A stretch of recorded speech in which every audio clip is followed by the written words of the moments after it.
How important is the subject of romance? That's the subject of this week's MACK tips. I practice pickup a lot on the beach, and soon I will have some undercover camera footage of me and some of my buddies in action for you to see. And one of the tools that I use in my game is the subject of romance. It's very powerful. I've learned through lots of experience and from watching some of my favorite movies over and over again that the subject of romance is key to keeping the interaction interesting. Last week I talked about the power of eye contact, but now imagine combining that tool with another powerful tool, the subject of romance. You see, in every drama, and indeed in every human experience, the two most powerful intrigues to us is power and romance. Everything else is just mundane or trivial. When I go talk to girls, whether on the beach or in the clubs, I try to shift the conversation as early as possible to that of romance. Girls love to talk about romance. What was their last boyfriend like? How they experienced their first kiss?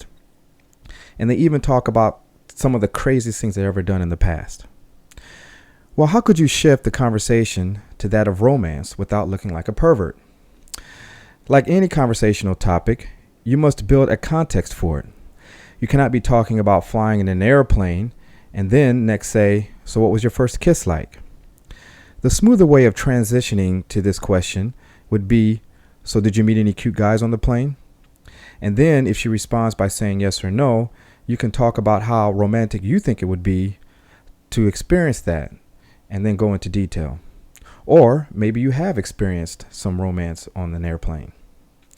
By building context for your topics of conversation, you will make the conversation flow more smoothly and thus build comfort. You will be amazed at how much complete strangers will expose to you if you show some vulnerability. People will feel the need to tell you something personal if you share a personal story yourself first. A lot of times the conversation will go so crazy with details that you have to cool it off every now and then by reverting back to trivial matters, or what I like to call fluff. For example, just today I was talking to this girl on the beach about her cheating on her boyfriend, and the conversation got so crazy that I had to just cut her off and say to her friend, now you look like the type that will slash a guy's tires and break his windshield or something like that.